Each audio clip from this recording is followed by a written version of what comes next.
disant « Donc, disait Gustave, tu peux avoir bon espoir ». J'ai répondu que j'avais aucune envie de devenir un super vieux, bien que Gustave ait ajouté justement ce qui est frappant dans cette portion du village de Campagnol, c'est que la plupart des vieux, des ultra-vieux, vont très bien physiquement et mentalement. Eh ben, c'est pas comme en bas chez moi, a dit Hervé, il paraît qu'il y a du radon dans le sous-sol, c'est un gaz radioactif. Ça a quand même fait 3 morts dans la même rue cette année.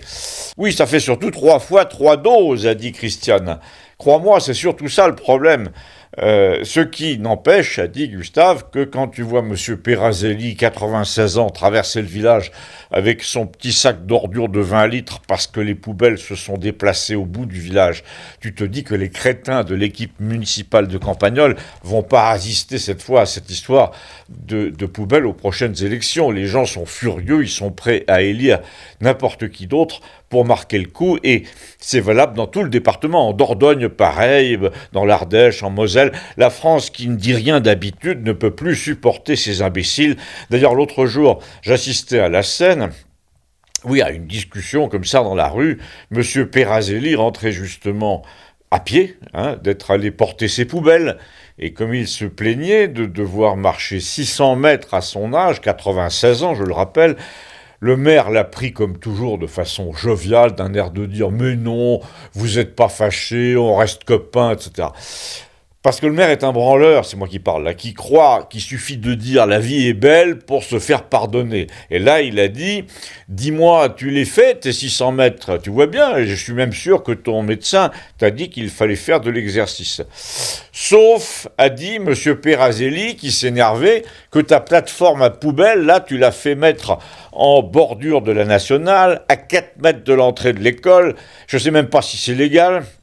Il n'y a pas de place pour se garer du côté des poubelles, donc les gens sont obligés de rester de l'autre côté de la route, d'ouvrir leurs portes sur le trafic de la nationale, de sortir leurs sacs, de traverser la nationale avec leurs sacs. Et là, le maire lui a dit « Mais de quoi tu te plains ? Tu viens de me dire que tu y allais à pied, justement. » Je me plains déjà qu'en marchant au bord d'une nationale sans trottoir, je risque de me faire écraser par un camion, parce qu'en plus, j'entends rien. Je me plains, a-t-il dit, qu'une fois que je suis sur la plateforme des poubelles, avec les cubes à ordures et avec leur porte basculante en inox, la porte en inox est située trop haut pour les types comme moi qui mesurent 1,60 m. Je dois me faire aider pour l'ouvrir, rien que pour l'ouvrir, parce que c'est en métal très lourd, pour mettre le sac poubelle dedans, et s'il est vraiment plein, ça dépasse, il faut pousser, et quand t'as 96 ans, que tu fais 1,60 m et que la porte à bascule se trouve à 1,50 m et qu'elle pèse 20 kg, eh ben tu peux rien faire. Alors il a dit, là, je vais quand même pas partir en EHPAD parce que vous avez décidé de nous faire chier pour les poubelles. Il lui a parlé comme ça et avec l'accent en plus que je vous ai épargné pour le principal. Et là, l'abonné au Monde a osé dire que finalement Perazelli a toujours été un emmerdeur et qu'il fallait pas s'impressionner pour autant et que l'âge aggrave seulement les choses. Là, Christiane a dit, c'est vous qui aggravez les choses, pour tous et pour tout. Et c'est vrai que ça va mal finir. La Francesca a statué sur M. Perazelli en disant que son père, à elle, l'aimait beaucoup. Ils étaient voisins depuis 40 ans. La femme de l'abonné au Monde a répondu à Maud que c'était bizarre, tous ces Italiens au village quand même. Oui, c'est une immigration qui date d'avant-guerre. Pendant Mussolini, il n'y avait plus rien à manger, surtout pour les gens de gauche. Et Gustave a dit à Francesca, ton père était de gauche, la première nouvelle. Non, c'était son père à lui. Et là, nous voilà partis sur les causes de l'immigration italienne dans le Languedoc, puis sur les emplois qu'ils occupaient par ici. Il y avait pas mal de mineurs, vers Decazeville, etc. Alors je me devais d'expliquer à mes amis pourquoi le sujet du père de Francesca ressurgissait ainsi. Un homme pour lequel elle avait beaucoup d'admiration, qui était mort il y a 4 ou 5 ans, à 95 ans, qu'elle avait soigné et supporté aussi pendant toute la phase où il avait perdu la tête et où il lui disait « Allez, fous le camp, j'ai pas besoin de toi, etc. » Donc, pourquoi le sujet rôdait-il entre Francesca et moi ? ces jours-ci, parce que l'autre jour, devant nos amis, j'avais fait la démonstration d'une petite diablerie photographique avec l'intelligence artificielle. J'avais photographié avec mon téléphone une photo de famille, une des miennes, de ma famille, et en moins d'une minute, l'intelligence artificielle graphique m'avait non seulement retouché la photo, mais me l'avait animée pour faire aux trois personnes là réunies sur une terrasse en 1920 des gestes un peu gênés. Et le clou de mon petit tour de magie, c'est que j'avais demandé à cette intelligence artificielle dans mon téléphone, je précise, nous parlons là d'un petit programme à la portée de tout le monde.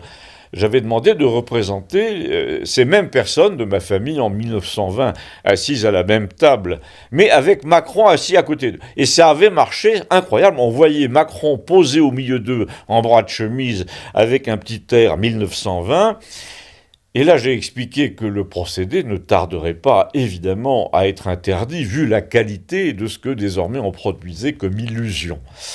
Mais, a dit l'abonné au Monde, il va être interdit. C'est ce qu'il dit, Macron. Tout le monde lui tombe dessus, mais il a raison. Non, ça n'a rien à voir. Lui, ai-je dit, il veut interdire la critique, qu'il appelle fausse nouvelle, qu'il appelle discours de haine. Si tu dis que sa femme a des seins qui changent de bonnet d'un jour à l'autre, tu passes la matinée au poste. Si tu dis qu'il raconte n'importe quoi et que les Russes ne vont pas s'amuser à glisser un sachet de cocaïne sous son coude dans une image artificielle, il veut t'empêcher de le contredire. Il veut t'empêcher de raconter ce qui se passe réellement dans les avions de la République, par exemple, ou sur le front de l'Est. Si, par exemple, j'appelle Vladimir à Budapest, dans cette chronique même, pour dire « Alors, qu'est-ce qu'on dit? Raconte-nous les coulisses », eh bien, les services de Macron vont nous expliquer que le fait de relayer la réponse, c'est déjà de l'intelligence avec l'ennemi. Oui, ce serait une atteinte au moral des troupes, enfin s'il en envoie des troupes. Donc tôt ou tard, le fait de se servir avec l'IA de son visage pour lui faire dire n'importe quoi, avec sa voix en plus, sa propre voix, sera interdit. Et c'est très bien. Non mais sans blague, a dit l'abonné au Monde. Attends, j'ai dit que j'étais d'accord, mais il veut pas seulement interdire, il veut aussi museler tout le reste, tout ce qu'il y a autour. Les réseaux sociaux qui sont d'ailleurs désormais à moitié basés sur l'intelligence artificielle. Je comprends pas, a dit Francesca, ils ont qu'à interdire de se servir publiquement de l'image des célébrités, et puis c'est réglé. Non, et j'ai répondu, c'est pas ça du tout qui les intéresse. Ce qu'ils veulent, c'est tirer prétexte de ce danger réel que représente l'abus du visage d'autrui. Ça a été pareil pour la pornographie en direction des enfants. Ça leur sert de prétexte. On te dit, venez par ici, on va vérifier votre âge, mais le véritable objet, c'est pas de vérifier ton âge. La preuve, Google te demande de le vérifier non seulement sur les images fortes, un peu sexuelles, mais sur les sujets controversés. Donc même un simple débat entre deux personnes cravatées, on peut te demander soi-disant de justifier ton âge. En fait, l'objet, c'est de garder ton empreinte pour savoir où tu vas, avec qui tu parles, de savoir qui tu es. Et surtout de quoi tu parles, parce que ce sont les mêmes réseaux qui balancent en ce moment sur Madame en train de dépenser 10 000 € en 2 heures pour des sacs à main aux Champs-Élysées. Et Léon a dit, oui, c'est un tout. Pour lancer la grande opération de censure, il faut un prétexte. Et il croit qu'il va le trouver en faisant la guerre physiquement aux Russes, en envoyant des légionnaires, par exemple. Le principe, c'est que dès qu'on a eu 3 ou 4 soldats morts, on est en état d'urgence, donc ça vient s'appliquer à Paris, donc fermeture des réseaux où l'on bavarde, donc désignation de ceux qui critiquent, comme agents russes, et éventuellement plein pouvoir dans la foulée, le fameux article 16. Tu en parles bien légèrement, a dit Gustave, comme si tu n'y croyais pas.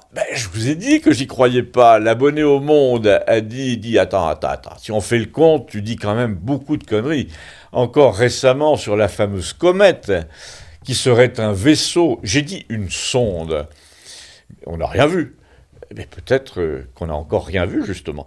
La comète a atteint son périhélie, le point le plus proche du Soleil, les 29-30 octobre, près de l'orbite de Mars, et montre effectivement des écarts de trajectoire qu'on ne peut pas expliquer tout à fait par la gravité seule.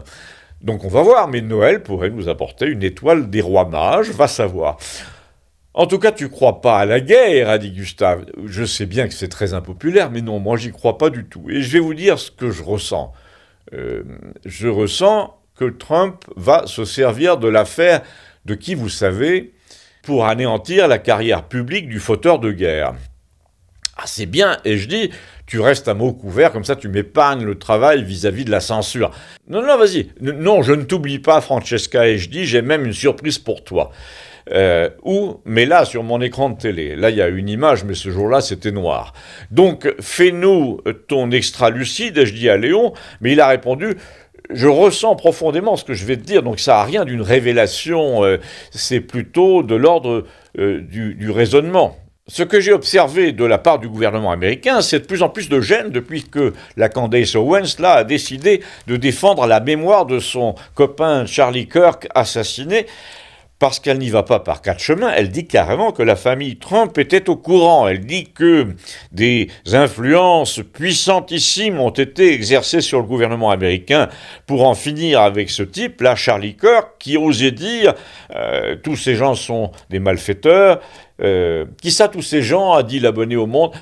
Israël, a dit sa femme, qui est née Davidoff Goldstein, je le rappelle, et qui répète sans arrêt qu'elle n'a rien à foutre.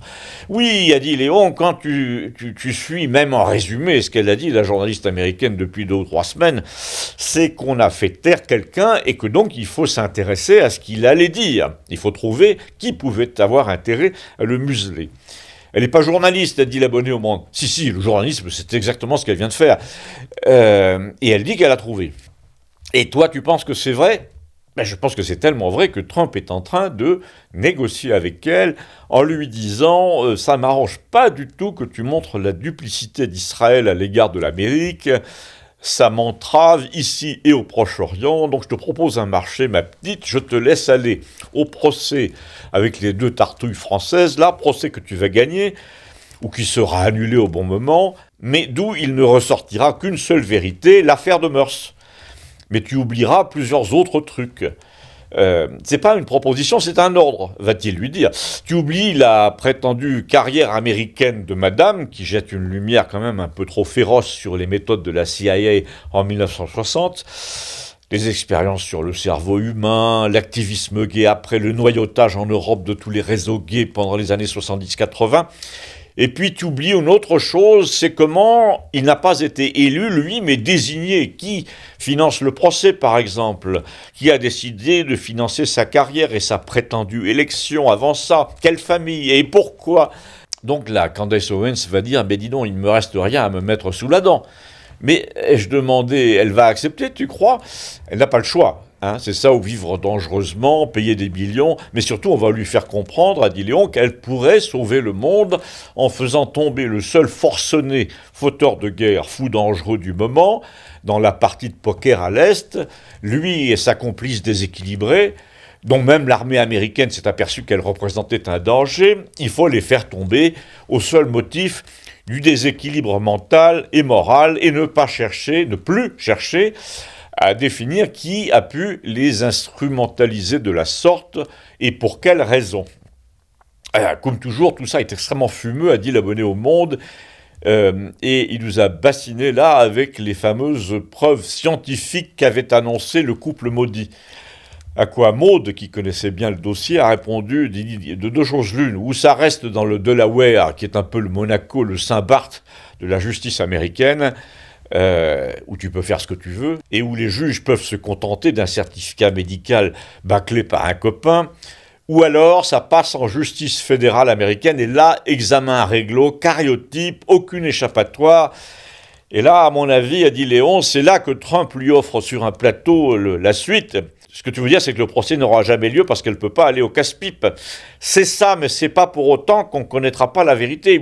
Une autre vérité issue des dossiers de la CIA.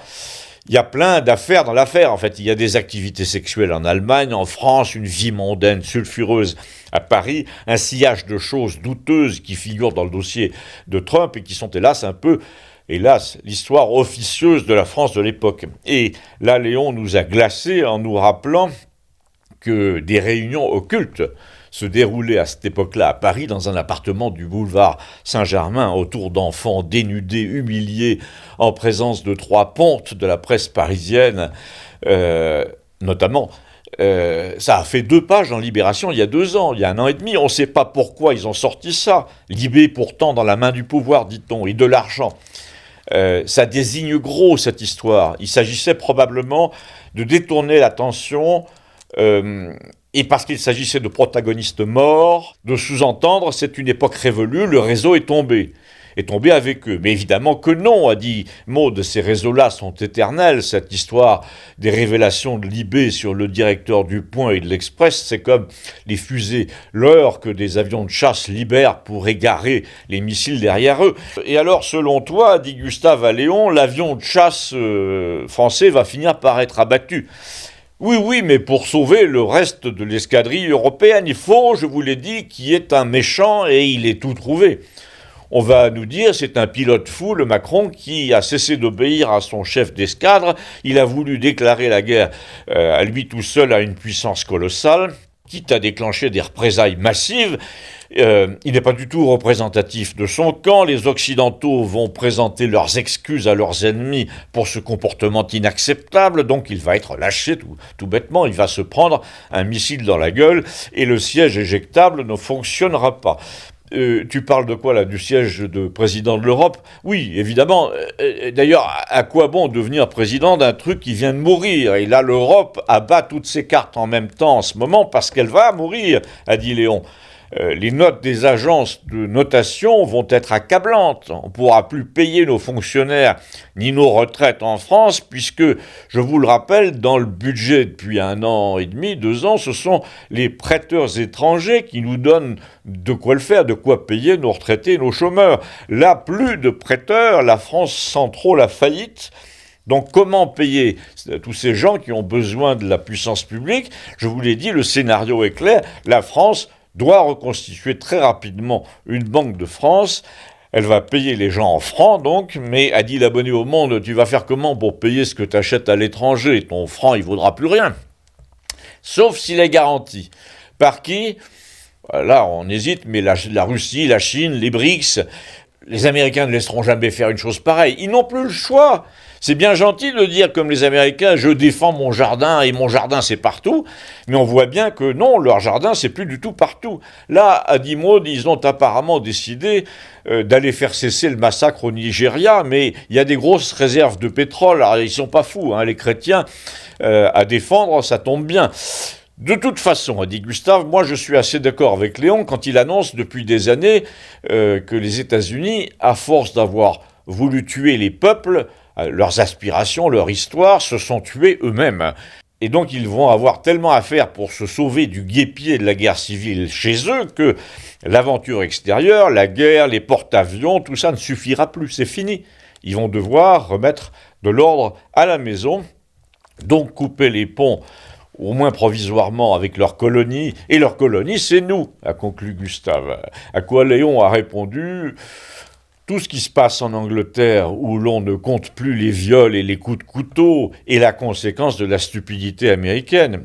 Attendez, je vous explique. Les États-Unis sont, nous dit-on depuis un siècle, le pays délicieux du melting pot. Ils se flattent d'avoir produit des milliardaires et des prix Nobel et des cinéastes en partant d'une famille d'émigrés syriens ou kenyans. Ouais, d'accord, mais ça marche pas quand il y a submersion, a dit Gustave. Oui, peut-être, a répondu Léon, mais il faut voir plutôt la densité de population immigrée, sans papier compris évidemment, et l'Amérique reste un pays relativement vide.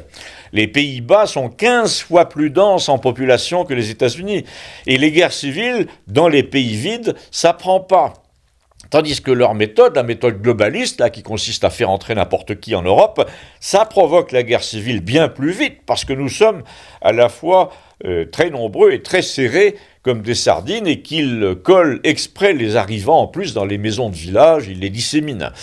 Tu regardes les pays d'Europe où ça va mal se passer, c'est pas tellement dur, a dit Léon, ce sont ceux où les gens vivent les uns sur les autres. L'Angleterre, les Pays-Bas, la Belgique, l'Allemagne, un peu l'Italie, c'est du concentré de population tout ça. C'est 3 à 5 fois plus dense que la France ou la Pologne et 15 fois plus que les US.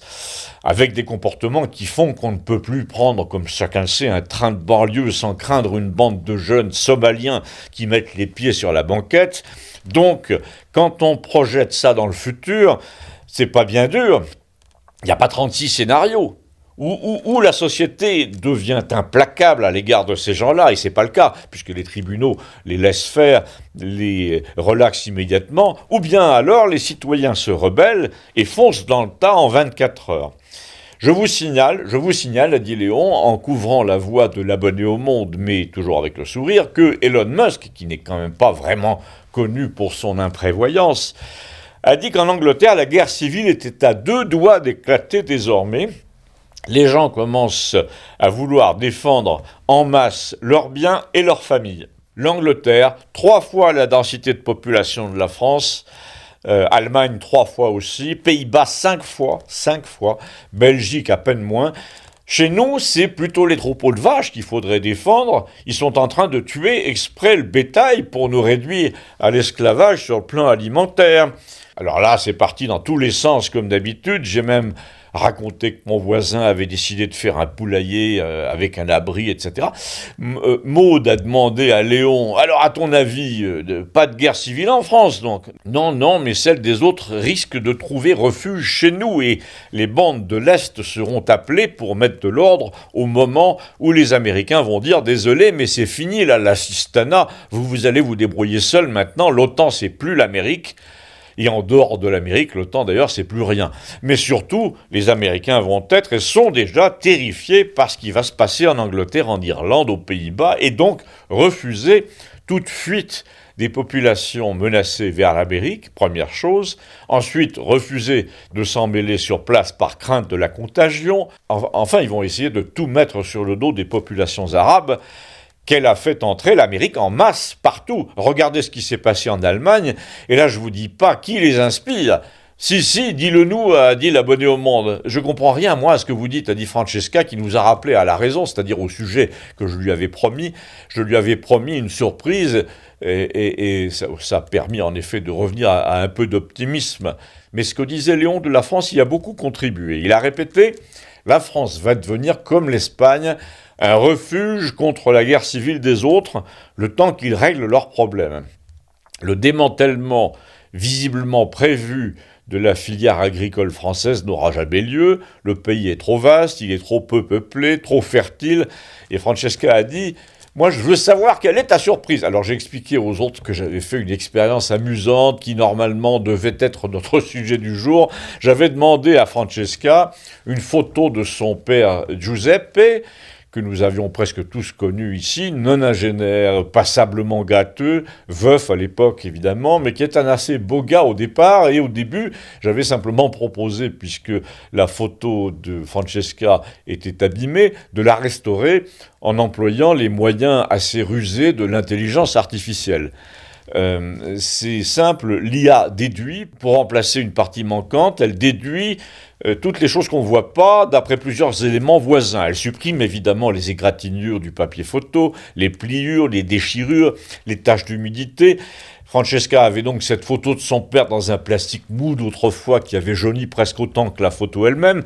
Mais là, je lui ai proposé un autre truc d'après ce qu'elle venait de me raconter.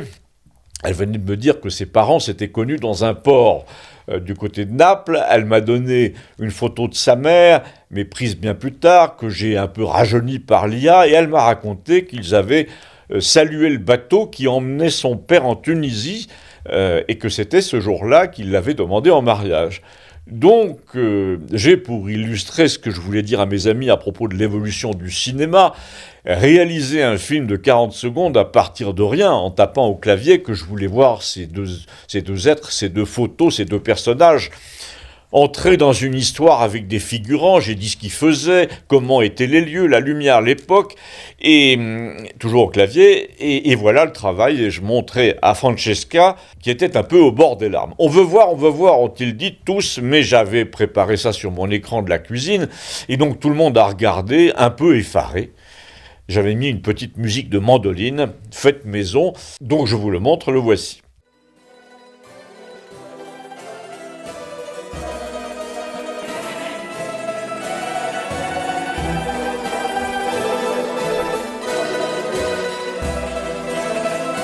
Francesca, non sono reale, ma dopo tutto che ne sai tu?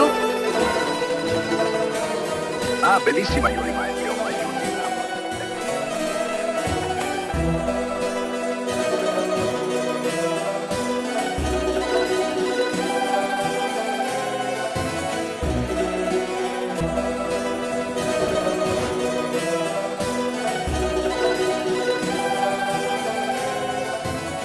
Eh bien, après ces 40 secondes de projection, l'abonné au Monde a immédiatement réagi en disant « Moi, je trouve ça extrêmement malsain. » Francesca a dit « Attends, t'es gentil, mais t'es pas le premier concerné. Moi, je trouve ça très bien, très émouvant. Est-ce que je peux avoir une copie ?» Je dis « Oui, je vais la mettre sur le site internet, et je promis. » Mais j'ai dit aussitôt, pour répondre aux préventions de notre abonné au Monde, et en m'adressant à sa femme, comme d'habitude, il faut dire que le cinéma a littéralement volé le talent des hommes au fil des années, en plaçant rapidement le mécénat avant le talent, et puis le commerce et l'industrie avant le mécénat. Quand on pense à Georges Méliès, qui avait du génie et qui est mort ruiné sans le moindre hommage à Hollywood, ça fait de la peine. Le cinéma est devenu une machine écrasante. Autant en emporte le vent, Cécile B2000, Le Parrain, La Guerre des Étoiles. Les équipes et les budgets sont devenus énormes. La distance entre l'idée de départ et le résultat, c'est 5 ans de travail. Même pour un film intimiste à la française, sans parler du CNC et des avances sur recettes, autre invention typiquement française, et des cachets scandaleux des acteurs français pour des films qui font 40 000 entrées. Et alors, tu trouves ça bien de remplacer les acteurs ? Non, et oui et non, ça dépend. D'abord, ça remplacera rien. Enfin si, ça va remplacer les figurants et les décors, ça oui. Mais si tu as 2 acteurs réels, fétiches, physiques, que le public aime bien, tu les mets à discuter au premier plan sur un décor banal, même un drap, et au montage, tu composes un décor de bar et une assemblée de figurants entièrement inventés, qui viennent derrière, qui discutent et qui réagissent parfois à ce que font les acteurs. Ah ben c'est charmant, a dit l'abonné au Monde, et pas de technicien non plus, évidemment. Et naturellement, il a parlé aussitôt de mise au chômage, du personnel. J'ai répondu, écoute, quand le train a été inventé, puis la voiture, ça a mis au chômage en Europe beaucoup d'écuries. Mais les gens sont devenus mécaniciens, tant pis. Mais là, c'est très particulier. Il s'agit de réduire la distance qui devenait de plus en plus grande entre le créateur et le public. Si un type de 25 ans fait un très bon scénario, il peut désormais le faire tourner sans lésiner sur les effets spéciaux. Il suffit d'un ordinateur puissant, de 4 copains, et ça peut se faire dans un garage. On en revient un peu au cinéma de Jean Cocteau et de Georges Méliès. Finalement, la qualité de l'inspiration va retrouver la première place, et c'est très heureux. Oui, a dit Gustave, moi je suis plus prudent avec tous les autres progrès de l'IA, mais il faut reconnaître que là, ce sont des retrouvailles avec la création. Attention, attention, a dit Léon, c'est vrai ce que vous dites au début pour quelques années, même pas 10 ans, 5, mais après nous allons assister à la dictature, non pas du bon goût, mais du goût de tout le monde. Je vous explique. En matière d'acteurs, par exemple, d'actrices, quand vous observez les femmes qui plaisent dans le cinéma, qui font des chiffres d'affaires énormes depuis très longtemps, qui restent populaires pendant plus de 40 ans, vous arrivez à des conclusions carrément marketing. Et si vous n'observez pas les femmes qui plaisent, les robots de la production, eux, ils vont le faire à votre place. Et qu'est-ce qu'ils vont trouver ? Qu'est-ce qu'ils vont découvrir ? Que les femmes à grande bouche, par exemple, ont 2 fois plus de succès que les autres auprès du public. Les Béatrice Dalle, Julia Roberts, Marilyn, Bardot, Jeanne Moreau, Fanny Ardant, Emmanuel Béard. Et donc, si tu demandes à une intelligence artificielle de créer un personnage virtuel, complètement virtuel, récurrent, elle va avoir tendance à le créer comme ils ont créé le Big Mac, avec des essais successifs, des éventails de 50 personnes qui notent le produit, avec un écrémage, des éliminatoires, et à la fin, tu obtiens le type physique idéal qui plaira à 90% des hommes ou des femmes. Attends, m'a-t-il dit, laisse-moi aller au bout du raisonnement, là je ne parle plus en tant que voyant intuitif. Ce que je veux dire, c'est que c'est pourquoi la multipolarité, la variété des IA locales est absolument indispensable, des intelligences artificielles locales. L'attrait physique pour quelqu'un ne peut pas devenir planétaire, par exemple. Global, comme disent les Américains. Global comme le Big Mac. Tout simplement parce que les peuples sont comme les familles et les individus. Ils ont un passé, une expérience, un ensemble de préférences mutuelles propres à leur clan et inscrites dans leurs gènes. Donc il faut absolument que les intelligences artificielles soient localisées aussi. Pour rester dans les faciès de cinéma, tu auras des créations propres à Bollywood en Inde ou à l'Argentine qui ne s'exporteront pas. Et là, Gustave a cité Pascal.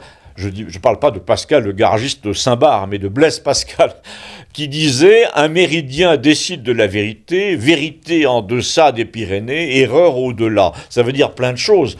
Déjà qu'on ne peut pas, sauf en matière scientifique pure, définir de vérité absolue. Ensuite, ça veut dire quelque chose de très important sur le plan des préférences personnelles, que nous appellerons sexuel. Mais qu'est-ce qui te prend, a dit la bonne et au monde? Qu'est-ce que ça vient faire là? Au contraire, a dit Léon, qui change volontiers de ton lorsqu'il profère des vérités venues de l'inspiration et plus du raisonnement. Au contraire, si je parle de préférence sexuelle, d'affinité ou, disons, ou de non-affinité, voire d'aversion, j'ai le droit, parce que tout le monde admet qu'on n'est pas attiré par tout le monde par principe en sexualité, c'est même le contraire. On est souvent attiré par les uns et rebuté par les autres, indifférent ou rétif aux autres, et donc ce qu'on a encore le droit de souligner, parce qu'il s'agit de sexualité justement, c'est par exemple, je ne sortirai jamais avec tel type de femme ou d'homme, c'est physique, désolé, mais ça ne m'attire pas, sous-entendu, l'idée me répugne. Eh bien ça devient pratiquement un crime s'il ne s'agit plus de sexualité, mais de culture, de mode de vie, d'éducation, de religion. On n'a plus le droit de dire qu'on n'a pas d'atome crochu avec un tel ou un tel, et c'est là que je vous rappelle qu'il y a toute une famille d'esprits qui voudraient que l'intelligence artificielle soit globale comme la préférence physique. Et si tu leur réponds « Oui, mais j'y peux rien, c'est génétique les préférences », on va te répondre « Ça fait rien, on va changer vos gènes ». Et là, Léon a, comme toujours, tiré la leçon générale de notre petite discussion. Il a dit « C'est maintenant qu'on décide de ça ». Quoi? D'avoir recours à l'intelligence artificielle dans la vie de tous les jours?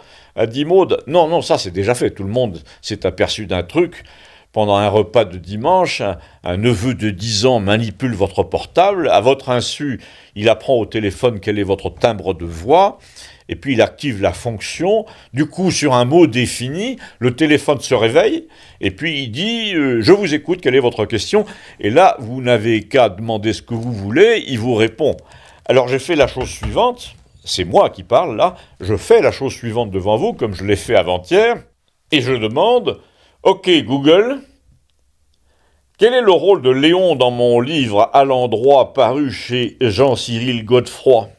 Dans ce livre, Léon Nürnberg est décrit comme un devin médium qui calcule des racines carrées très rapidement. Voulez-vous en savoir plus sur Christian Combaz ou le livre À l'endroit ? Alors là, l'abonné au Monde a dit, c'est commode, il reprend les termes de ta 4e de couverture, tu parles d'une intelligence artificielle, c'est un perroquet. Bon, d'accord, et je dis, et je précise que durant ce dialogue, Léon est resté curieusement satisfait dans son coin, comme s'il trouvait amusant de se laisser faire de la pub par l'intelligence artificielle. J'ai demandé, une fois de plus, à Google...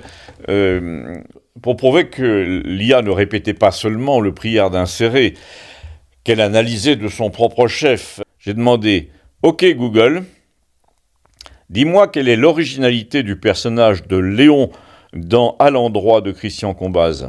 L'originalité du personnage de Léon dans À l'endroit de Christian Combaz réside dans son rôle d'approbateur lucide face à la critique du monde moderne. Il confirme la thèse de l'auteur, affirmant que la dérive actuelle est une définition du diable, car elle tend vers un monde monopolaire où l'opposition morale disparaît. Bravo, a dit Christiane, c'est malin, mais surtout, moi je trouve ça assez juste par rapport à ce qu'on disait. Je veux dire, ta thèse, là, il est essentiel que l'IA de la France ne soit pas celle de l'Espagne, comme Pascal l'avait pressenti. Il est essentiel d'éviter de fabriquer des vérités qui s'appliquent à un continent entier, ce qui est valable, par exemple, en matière vaccinale. En nous faisant croire que le même vaccin a les mêmes effets sur un Zoulou et sur un Norvégien, on se plante. Ou sur un homme et une femme, sur un enfant et un adulte, sur une femme enceinte ou non. Et on s'est planté gravement, évidemment. Sauf que justement, l'IA globale a été formée, a dit Léon, pour te répondre que non, que tout le monde est pareil, alors que la généralité, en fait, est une hérésie. Le côté unipolaire, le monde sans contradiction, le monde diabolique, qui fait qu'on débarque chez toi si tu penses autrement, qui fait que tu te fais virer par le Conseil de l'ordre, c'est maintenant qu'on décide si on le veut ou pas. Et certains le veulent, ils ne veulent voir qu'une seule tête planétairement. D'autres disent que l'IA doit apprendre le coup de la vérité en deçà des Pyrénées, erreur au-delà. La démocratie aussi doit apprendre ce que veulent les gens. Elle ne doit pas faire en sorte qu'ils veuillent tous la même chose. Et a conclu Léon, pour l'instant, je ne vois qu'Elon Musk qui ait compris que l'IA n'est pas une boîte générale, globale, mondiale, d'où sortent des vérités générales et mondiales aussi, mais un empilement de boîtes d'où sortiront des vérités locales et contradictoires qui ne se vaudront pas forcément, a dit Christian. Deux choses contradictoires ne peuvent pas être vraies en même temps. Elles peuvent être vraies en même temps, mais pas dans la même boîte. Il suffit de ne pas mélanger les boîtes. Et là, Léon nous a scotché, comme on dit, en disant, je reprends la métaphore de l'attrait sexuel, puisque c'est la seule où l'on comprend la notion de boîte.